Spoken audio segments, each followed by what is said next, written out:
नमस्कार, मेरा नाम है श्रेयस और आप देख रहे हैं आपको समय न्यूज। आइए डालते देश और विदेश के बीच बड़ी खबरों पर नजर। शेयर बाजार में आज बढ़ती तेजी देखने मिली।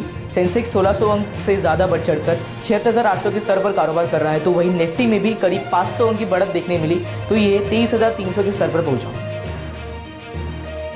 राजस्थान के पूर्व मंत्री खचरियावास के घर ईडी की बड़ी रेड, 19 ठिकानों पर पहुंची टीमें। रियल एस्टेट निवेश में 48,000 करोड़ रुपए का घोटाला का मामला। गुरुग्राम जमीन घोटाला मामले में रॉबर्ट वाड्रा पैदल ईडी ऑफिस पहुंचे, जहां से एजेंसी ने दूसरा समन भेजा था। बोले जनता की आवाज दबाने की कोशिश। ट्रंप ने हार्वर्ड की 18,000 करोड़ रुपए की फंडिंग रोकी। अमेरिका राष्ट्रपति यूनिवर्सिटी पर कंट्रोल चाहते थे, हार्वर्ड ने इसे गैरकानूनी और असंवैधानिक बताया। आज 20 राज्यों में आंधी बारिश का हाई अलर्ट। बिहार में बिजली गिरने से 4 की मौत, राजस्थान में लू, बाड़मेर में देश के सबसे गर्म शहर का अलर्ट। हरियाणा में पिछले बच्चों को 100% स्कॉलरशिप का किया गया ऐलान। देश के कभी भी मेडिकल इंजीनियरिंग की कर सकते हैं पढ़ाई। अमरनाथ यात्रा के लिए रजिस्ट्रेशन आज से शुरू हो गया है। 3 जुलाई से पहलगाम बाटला रूट पर होगी यात्रा। ऑनलाइन ऑफलाइन रजिस्ट्रेशन की सुविधा उपलब्ध की गई है। करीब 6 लाख श्रद्धालुओं की पहुंचने की उम्मीद।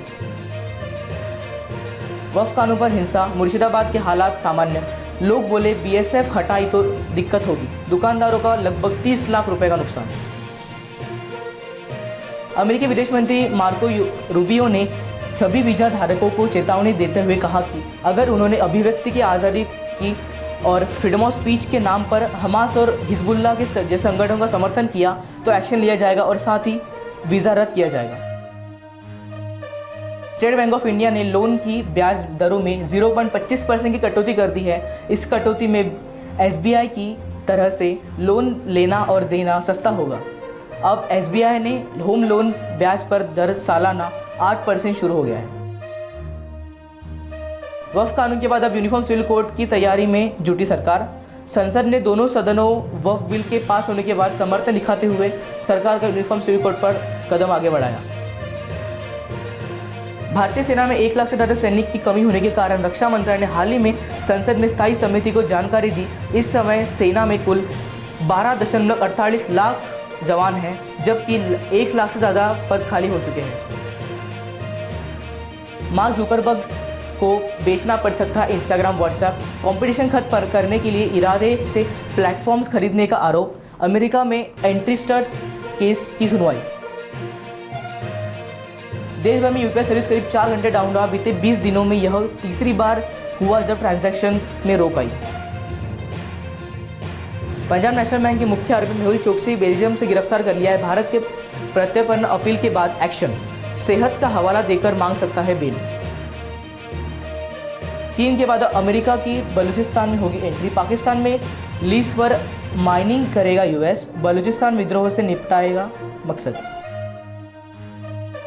जेलेंस्की ने दिया ट्रंप को यूक्रेन आने का न्योतन। ट्रंप बोले यूक्रेन का वॉर बाइडेन का युद्ध है, मेरा नहीं।